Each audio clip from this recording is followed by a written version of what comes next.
Hey everyone, welcome to the Women in My World. Today, my guest and one of the women in my world is Nicole Crumbley. I am so excited to welcome her to the show. I want to tell you a little bit, though, about this powerhouse woman. She is an experienced publicist in the faith based marketplace, and she has honed in her communication skills working on campaigns for hit movies and best selling books. Some of her prior work has included projects with Sony Pictures, Universal Pictures, the Kendrick Brothers, Karen Kingsbury, Dr. Tony Evans, Jeremy Camp, and many more. From securing media interviews and placements on Fox and Friends, The New York Times, People Magazine, Entertainment Tonight, and much more, to leading numerous publicity campaigns, Nicole has an extensive list of media contacts in the mainstream and faith media. In her spare time, Nicole loves catching up on pop culture and spending time with her family and friends. And I am blessed and honored to call Nicole one of my friends. Welcome, Nicole, to the show. Thank you. Thank you so much for having me.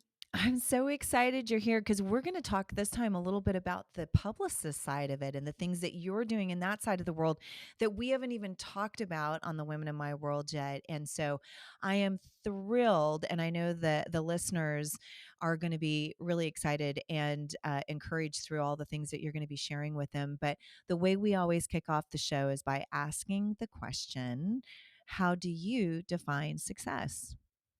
Yeah. So, man, when I first read this question, I really had to pray about it because Mm. I think success has looked so different to me over the last few years. And it wouldn't be what I thought it was a few years ago, Mhm. right?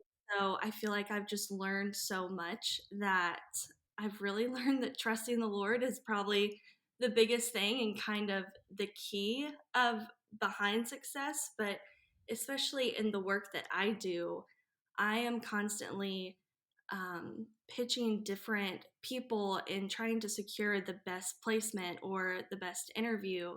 And it's really easy to define my biggest get as my worth and Mm. think of that as like that is success in my book. And I've really had to learn that success is really just, putting my all into something, Mhm. trying to do excellent work in this industry that we're in. Sorry. Trying to do excellent work in this industry that we're in. And as long as I'm content with whatever outcome that is, I really see that as success. And so I've really had to get to a place where I'm okay with that because Mhm. I am a kind of person that really loves to go above and beyond. And I'm 0 to 100. So I'm nowhere in between. And so it's a daily struggle and something that I have to really, lay down my pride every day to kind of redefine what success looks like for me. Mm. But yeah, I would say trusting the Lord is probably, if I can get to that point in anything, whether it be my work, relationships, whatever it is, I really Mhm. think that that is how I see success now. No, that is so good. And I love that because what you do in the industry is you're always hyping somebody else. And what I mean by that is you're talking about all of kind of the accolades of this particular individual. You know, you guys have such an incredible roster of people that you work with at Epic. And, you know, they have so many gifts and talents, whether they're working on movies or whether they're, you know, published authors or huge ministry leaders or musicians, whatever that might look like. And you're hyping them to the fullest extent to sell them, I guess, in so many ways, right? So as you're doing that, that's really interesting. I've never even thought about that as you're pushing somebody else's accolades up the food chain, so to speak, to get them sold, to get that next interview booked. Mhm. You're sitting there. How does that work with you? Because we're going to talk a little bit about this because that's something really interesting to me, what that does to your own psyche as you're sitting there going, okay, God, I've just pushed out, you know, so and so who has all of these credits behind their name. What does that look like for you? And how do you continue to press forward so that you don't get wrapped up in all of the titles and things that you might feel like you're not doing? Yeah, I love that. I think one of the great things about the work that I do is I work with really great people. Mm, And I work with projects that I really believe in. yeah. And I don't know if I could do this job with projects that I didn't believe in and Mm, that we didn't, align with that kingdom mindset. And so it can be really difficult. And like I said, it's really just dying to myself and my pride every day and trusting that the Lord is going to get this person where he wants them. And mm, ultimately, he is in control of the project or the person's path. And while I have the great opportunity of being a part of that and mhm, get to be kind of in the weeds in the background of that, really kind of pushing them along, it's an honor to be able to do that. And that's probably one of my favorite things about this job is that I get to highlight these really important people like you in all of these projects that mm, even you're attached to. Um, and ultimately, people are going to be saved from that. And so mm. it really is a repositioning every day, Wow. whether it be in the morning, just trying to give the Lord whatever it is that's going to happen that day. But it's really hard because I really want to do the best work and I want to, land the biggest interview or the Mhm. biggest placement. But really, I just have to remember that the Lord is in control. Yeah. And that's honestly sometimes the hardest thing to remind myself because I'm an 8 on the Enneagram and control is not, I don't like giving up control. So it has really been such a refining process of Yeah. the Lord working in me. And I never thought that He would work so deeply in me Mhm. through work and teach me so much about myself that I never thought was even possible. I love that though. I remember, and Joe Battaglia, a dear friend of all of ours, and he's such a wise man. And I remember sitting with him in New York, and Claire Urita Lee, who is my producing writing partner, was sitting with me. It was just the three of us. And I'll never forget him talking to us about, you know, he said to Claire, he said, you're like Aaron, where you're helping to hold up the arms Mm, of Shari, and she goes through this process like Moses. And I thought that was the coolest thing because without Aaron, Moses would have dropped his arms and he mm, wouldn't have been able to succeed in some of the things that he would have gotten tired and weary. And here God gave him, Moses, this incredible, Aaron to do this for him. And I think of you and the entire Epic team as you guys are these incredible people that are holding others' arms up so that we don't get tired, because it really is a weary profession in a lot of ways. Because not only are you doing the same thing you're selling us, we're having to come along always and try to figure out how we're selling ourselves as well. And it does get really discouraging a lot of times. But I also love what you said, Nicole, is that whether it's the biggest interview or maybe it's not, the reality is that God already knows the plan. And we think about that. I always think about that, even whether it comes to being a part of a movie or writing a book or whatever that looks like, is it's not my job to figure out how it's going to sell or who it's going to sell to ultimately. It's just me being obedient to show up to do what God's called me to do and then put it into his hands to allow him to do it. Now, that doesn't mean I'm not going to work at right. what the process is, but the ultimate outcome is he already knew where it was going and what it was going to do. And Amen. so I love that. Really, really cool.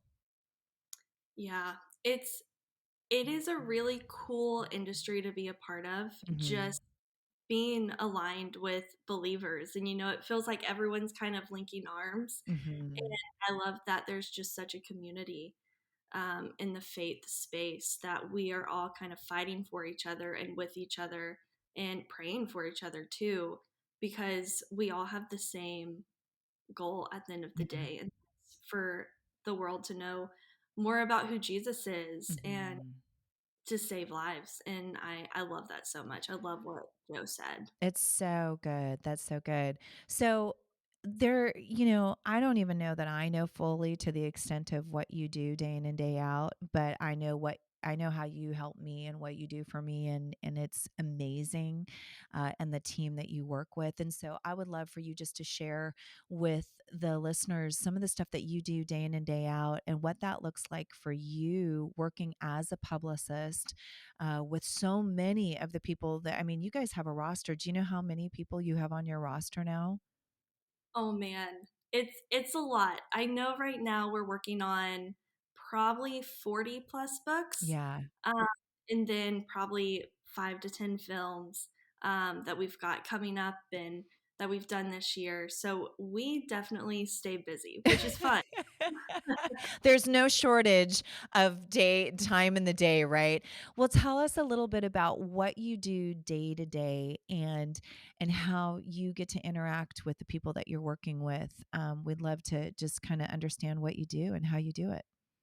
Yeah, so our company, like I said, works a lot with books and film, but we also work with nonprofits and different companies that are very kingdom focused. But for me, I typically work with all of our films, which I just have such a passion for films and Mhm. faith industry because there is such a need, and um, it needs to be met just because there's so many people who walk into a theater Mhm. and they might not know who Jesus is, but Right. they're in a theater and they're in a place where they may never think that they would come to know Jesus. So that's a little bit just about that. But day to day, I am pitching media outlets, different media outlets, whether it be faith outlets or mainstream outlets. We're really covering all of our bases when it comes to pitching a book or a film or any kind of project, and really trying to cultivate relationships with these media outlets to know that they can trust what I'm sending them. And so Mm. a lot of my time is really trying to get to know a lot of reporters and do research, especially on the people that we're working with, because we want to make sure that the projects we're working on, we're placing them in the right media hands. Mm. And so we never want to put anyone in a position where they're going to be surprised at a question that they're being asked. So we really want to Mhm. make sure that, you know, they're being they're with trusted journalists or a trusted interviewer or anything like that, whether it be podcast, TV, online, radio, whatever it is. And so I'm constantly thinking ahead. I'm a very proactive worker and I like to try to do everything I can to make sure I'm covering my basis when it comes to any of my projects, to make sure I'm getting every single outlet that is possible that's ever worked on a theme that is related to the same project. Mhm. Um, and then when it comes to working with our clients, I really get to know a lot of the clients, which is one of my favorite parts of my job, is really getting to hear the heart behind a project because that Mhm. helps me sell the project to the media. Mhm. And ultimately, that is when I'm able to do that, that is also a level of success, that I'm always measuring and stuff.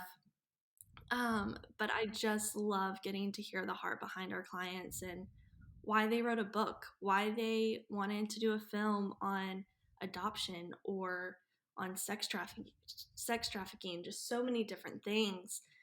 Um, and they're going to save lives, which I just love that so much. Mm. And there's a lot of other facets of my job, but those are probably the main ones. And I just love being able to be a part of the stories that we're getting to tell in a way that people might not, see me in the interview. Of course, they're going to see the person, but I love being that just kind of supporter and being able Mhm. to encourage our clients to um, be bold in their faith, whether they're interviewing with mainstream or faith outlets. I love that because you really do step in and equip people, wherever you put them. And we're going to talk a little bit more about the media because we know that the media is such a huge topic today. It's a hot button. Yeah. And especially when we do go on to certain outlets and we're talking about certain topics, it can be a little polarizing. So I love that you're watching out for your clients and how they can engage, but you're actually preparing them and helping them to develop a strategic plan to be put into these places to have these conversations. We're going to go back to that because I do know it's a hot topic for us to all kind of weigh in on. But I would love to hear a little bit about how God prepared you, or how did you find yourself in this particular part of the workforce or the industry, or basically because yes, you're in entertainment and media, but you're doing a different part of it. You're writing, you're cultivating these stories, tell us a little bit about how you found yourself doing this. And was it something that God had always laid on your heart to do? Because you're a communicator, basically, at the end of the day. You are the communicator, helping us to refine our ways of communication. Yeah, I love telling this story because it truly just is a testament of how God goes before us and Mhm. is opening so many doors. So I always knew that I wanted to work in the entertainment industry somehow. I went to school for public relations, but to be honest, I never thought I would want to work in PR just because in college, I learned about corporate PR. And to me, that was very boring. So I was like, I need something a little bit more fun, which I definitely found that. Um, and so I had always wanted to move to Nashville, Tennessee when I was in middle school and high school. And Mhm. my parents were like, it's one of those dreams. We'll see if it happens. Of course, they probably didn't. I don't think they really thought it would. So after college, I ended up moving to Nashville. Mhm. And when I moved to Nashville, I didn't have a job. I moved there on just blind faith that the Lord would open up doors, and I never had like this confirmation that like you're going to have this kind of job. It was just go to Nashville and trust me. Mm. And so I did that. And I feel like those years that I was in Nashville, I kind of had my head down of, okay, I'm going to have blinders on. I'm just going to do what the Lord wants me to do. And I was there for a few years and it was really hard because I wasn't in the job that I wanted.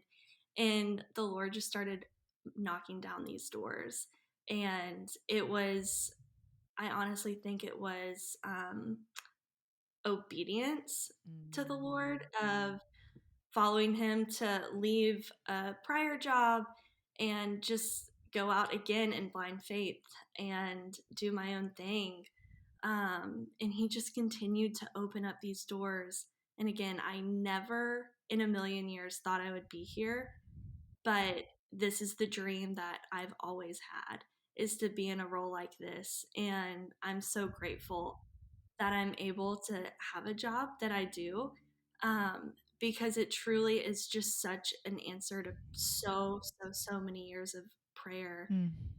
and a lot of being obedient when I didn't know what the outcome was going to look like. And so I started working with a film company, and then my current boss, we met and she kind of took me under her wing and hired me. And the rest is really history. The opportunities that she has given me and the company has given me is pretty wild to think about. Like thinking back to when I was a little girl, I would have probably laughed if you would have said, "This is what you're going to do when you're not even 30." And so it's really wild to think about that. And I'm just really grateful that the Lord has just continued to open doors. Um, and it just really goes back to trusting Him, which is, again, the hardest thing to do, but it just pays off so much. So I'm very, very grateful for where I'm at and grateful for the Lord opening doors that I never thought were possible to be opened. I love that. I think that's so often, though, the one thing that we forget about, it's the obedience factor. It's just saying yes to what God has called us to and trusting in Him faithfully, to trust that He has our best intentions at heart. And if we're willing to say yes and we're putting in the work and we're stepping out in faith, He wants to use us right where He is getting ready to place us. And I do think it's a really critical time for faith in our entertainment and media across the board. And that even means influencers, because I always say nowadays, if you have a cell phone, you're an influencer at some level, or you're creating some type of content, and you do have the opportunity to use your voice and your stories to cultivate and share the message of Christ. So I think what you do is so important. How now, I know that you worked with Lifeway also for a while before you came to work with Epic. And so, do you see how when you were with Lifeway, did you see the things that were training you up to put you into this place and this position that you're in now? Do you kind of see that mapping that the Lord did to give you that training? Yeah, and it's so funny to think about it because in those 2 years that I was at Lifeway, I it was really hard because I was in a customer service role where Mm, I was basically in a phone, like a call center, and I was really trying to make my way through Lifeway to, customer service was not the goal. Um, but I learned communication skills. yes. I learned how to talk to people who were not happy. I also learned how to be calm in really what could feel like intense situations. And that has done wonders. I Hmm. really don't know if I would be able to be um, a good publicist without having those skills because I really think one of the things that makes a good publicist is being able to be the calm nature in a really kind of stressful situation.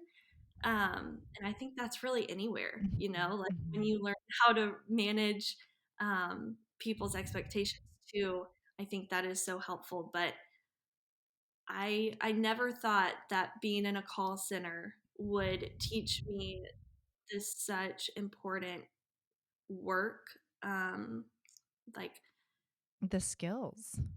yeah, the Yeah, the skill. skills, because you are a customer service actually in what you do. You're really servicing the customer through all of the clients that you have. And you're kind of juggling and trying to figure out how to maintain this. And I think it's so cool. That's so often we forget about that the Lord has this really well defined and plan. And he talks about that through his word, I know the plans I have for you. And so Yeah, often we're in these, situations or seasons of our life and we go, you know what, Lord, this is really not what I planned. And he's like, just hold on. Hold on. I'm going to take this and I'm going to use it for my good. Just you'll see it as you go into the next position and I'll be able to use this to glorify my kingdom and my name. And I love that because he really did set the precedent. He set you in a position to learn to be the best that you could be here where you're at today. yeah, yeah. And I think he also taught me how to, because customer service representatives deserve way more credit than they get. Yeah. But you can think that that's kind of the bottom of the totem pole in a Mm, way. And I really think that the Lord also taught me to be okay being there, which can be really hard. Like I think all of us are really trying to be the best at whatever it is that we're doing and climb the ladder, corporate ladder, whatever that looks like. mhm, Um, but he really taught me it was a very humbling process. Again, because I didn't necessarily want to be there for as long as I was, but he continued to just humble me in that. And yeah, I think we all play a customer service role in some way because we're all touching someone in every area of work, So it's so I good. think it's so important. Yeah, no, it's so good, and it's so much to take our experiences to pull those into what we're doing and how to navigate that space. I love that here you went through communications and you went to college, and it really wasn't where you're like, oh, I love doing this, but I don't like doing it in this realm. And God Mhm. was still working and weaving the pieces together until He puts you in this place. And because we are in such a critical time and space right now in our culture, talk to us a little bit about two things. One, how you stay connected to the Lord day in and day out, because what you are doing is really you're getting on the battlefield every single day. So how do you stay connected to him? And number two, what are some of the things that you're seeing right now in the media, especially for us in the faith and entertainment world, where we can be either praying, how we can be really stepping out and supporting the people that God has called into these places, whether it's authorship or film or whatever. How can we actually support those people and encourage them? Yeah, so I would say the way that I'm staying connected to the Lord, it looks very different all the time, and I've had to learn to be okay with that just Hmm. because I'm traveling a lot. I work from home. It's really hard to have a good routine when you work fully from home. So I really have to start every day with just open hands. Mm. And just really giving it to the Lord.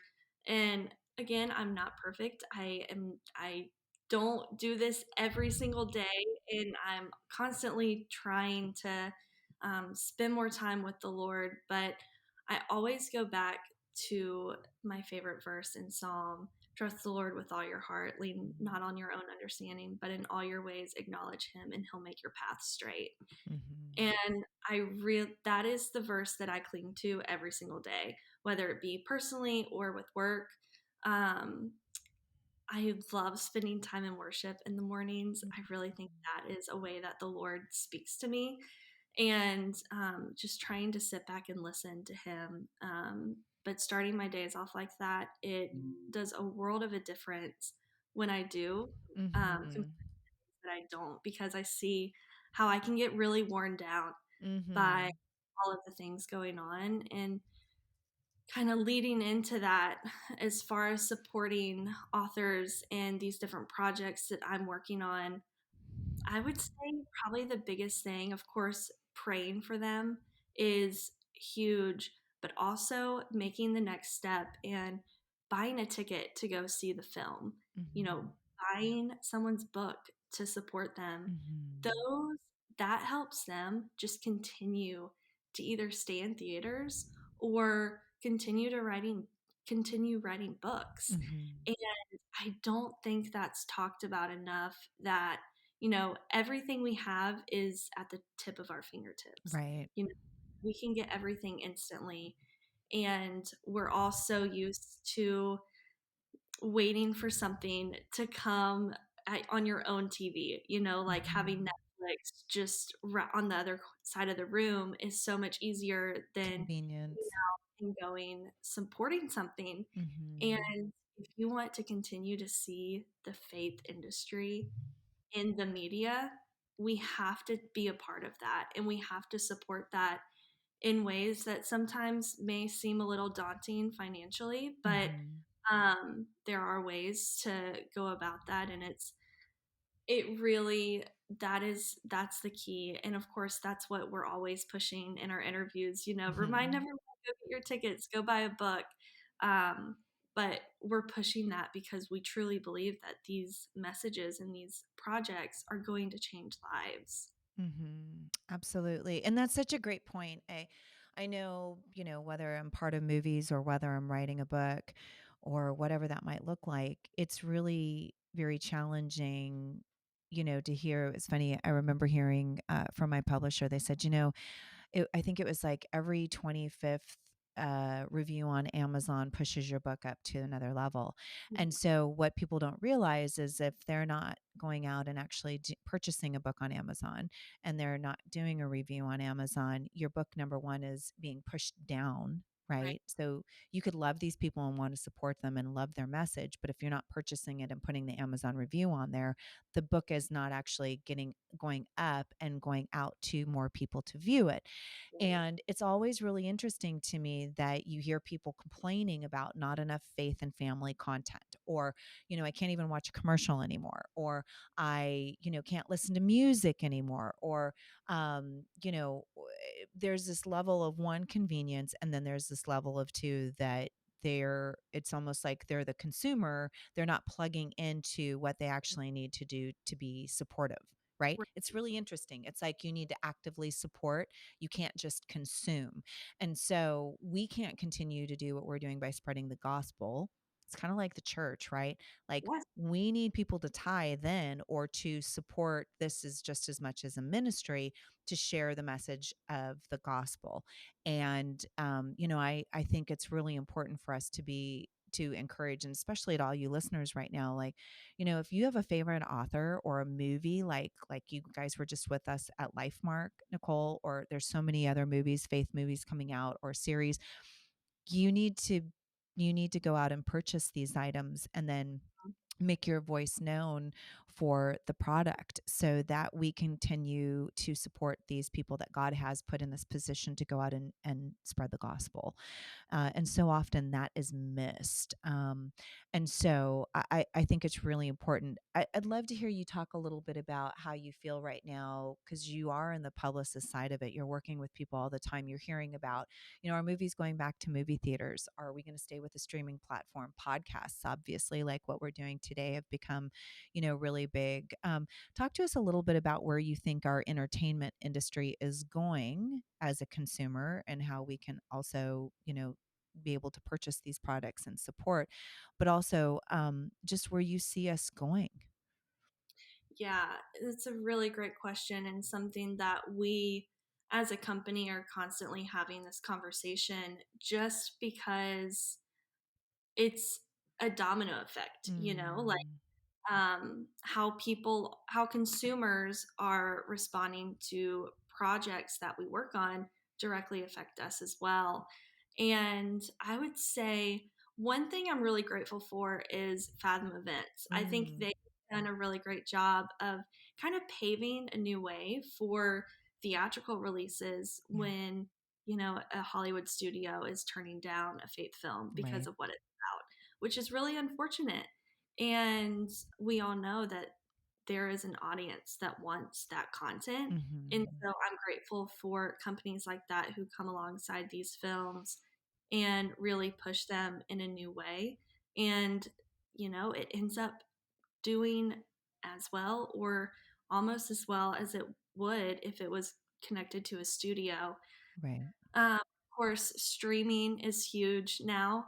And I'm not sure if I will ever fully be able to wrap my mind around streaming because it's always such a foreign concept to me. Mm, But I mean that we always have to be shifting with the times and learning new things. I definitely think streaming's just going to continue, but hmm. I am really encouraged just seeing even how Lifemark was in over 1,500 Yeah. theaters. That is huge. Just the fact that we were able to have that after the pandemic, I think is really showing one that there's an audience for it. Mm-hmm. And I don't think theaters are done.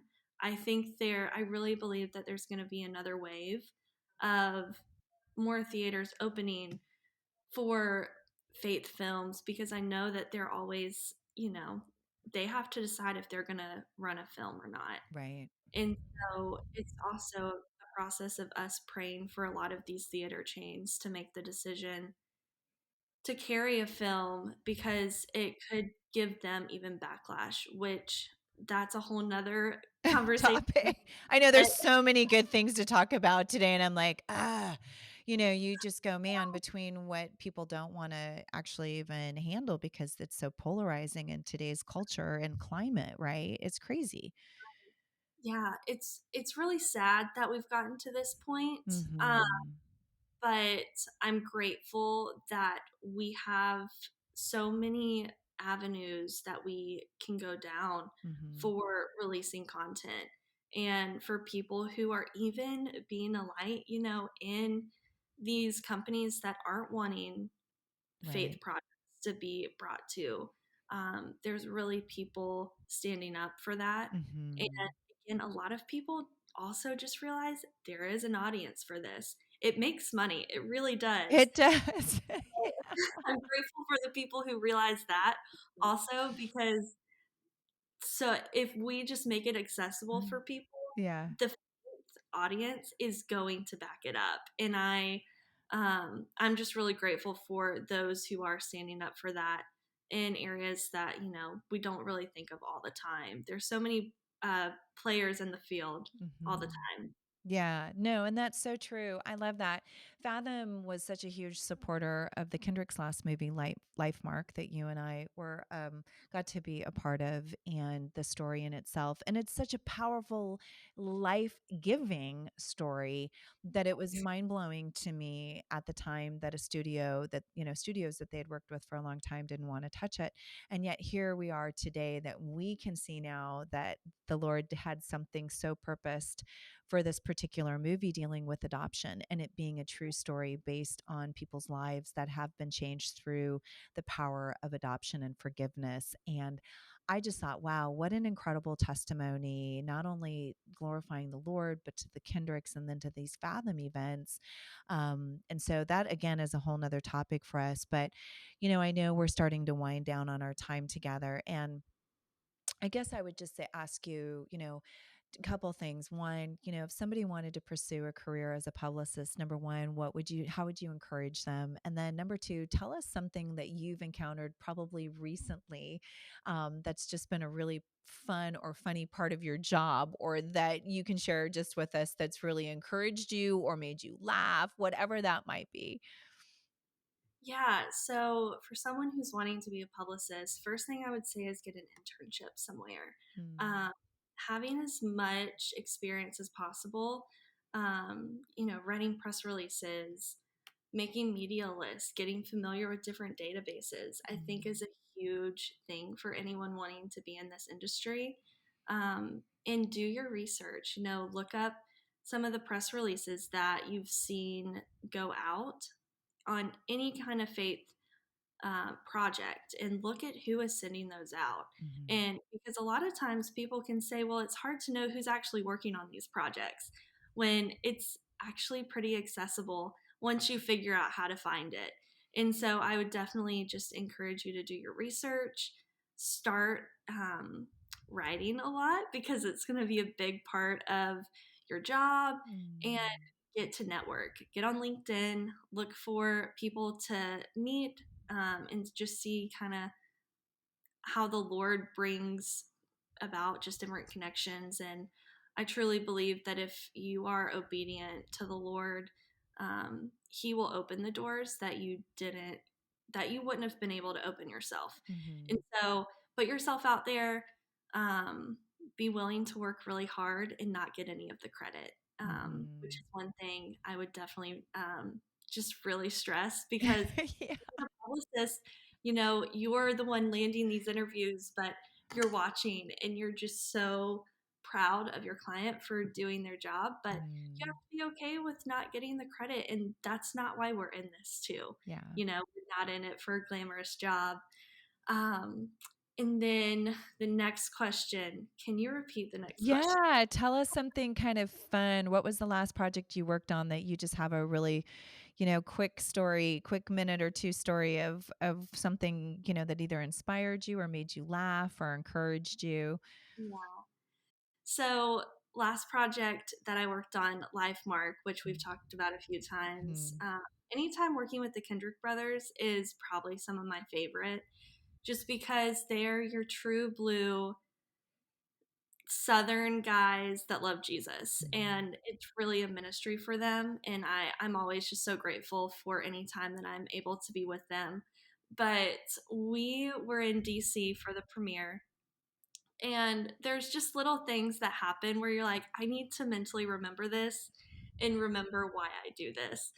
So it was me, one of my colleagues, Alex and Steven, and Kirk Cameron at the Satellite Media Tour, which is like a really, really long day of interviews. It's like 7 to 8 hours of interviews nonstop and on TV. Mm. So it's really draining. And it was the same day as the premiere. So I just knew that they were all going to be absolutely exhausted leading up to the premiere. And somehow they just made it so fun. Their little game, their little snaps game, they really tried to make it so much fun. And I was praying the whole day that the Lord would just give them the energy that they needed. And Mhm. I saw that so tangibly. Yeah. And it just brought so much joy to me. And they probably have no idea, like I am working behind the scenes, like making sure the interviews are happening, and they're on the other side of the screen just making jokes and making these little skits and stuff. And it was just a really fun time. And so it was just one of those moments I was like, I have to remember this and to know that like you can have fun while you're working Yeah. and always kind of take a step back and see like how you can be included into that fun because if we're not having fun, like you're just going to get so bogged down Mm. um, in the mundane. And so really just look for those opportunities to see the joy around you because it was just such a great day. I love it. And that's so true. Like when you're doing what you love and even though you're exhausted, and I do love that about the Kendricks, they are very unapologetic to say, we know where God called us. And first and foremost, it's a ministry for us. And that ministry really is for them is to make disciples and love on people and tell God honoring stories. And when they put that in but they're so funny. I mean, I've been on set now with them in a couple movies, and worked with them and for months at a time and just being at, different projects with them that they make me laugh all the time. And then at in the next conversation, we're talking about these deep, theological questions and, Mhm. and so it's just, I love it. I love it. And I love that you shared that moment about the Kendricks because they are the constant in this industry. And I love that to stay positive, to have joy in all things. We'll tell everybody how they can support you or find you. And then I'm going to wrap it up but we want to know how we can continue to support Nicole. Yeah, so I'm on social media, mainly just Instagram, Nicole underscore Crumbly. And then you can also follow Epic. We're doing a lot of really fun things. Mhm.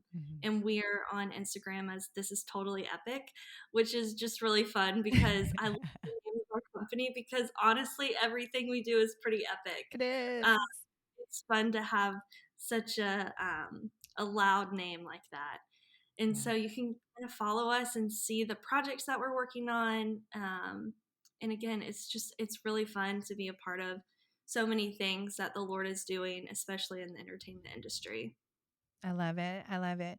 Well, thank you, Nicole, for being one of the women in my world and continuing to inspire and encourage and activate me as I go out there and do things. You really do continue to shine a bright light for me, and always so willing to jump in and be along, beside me. So I really appreciate that about you and Epic in general. I mean, they have made my life epic as well. So I love that. But I want to say thank you to you for joining us at the Women in My World. And everyone listening, I know that you have been encouraged today. You've been inspired and empowered through Nicole's story, and that you have walked away with lots of good nuggets of gold here. Make sure that you follow us on the Edify app, download it, share it with another woman in your world who needs some encouragement today. And make sure to go on and follow us and become part of our community at thewomeninmyworld.org. You can also listen to us online at Spotify and Apple. And we're excited about the season and what's to come. Some really, really incredible voices that are going to be coming your way as well. So thank you again for joining us today on The Women in My World. Keep going out there and changing the world and glorifying the kingdom.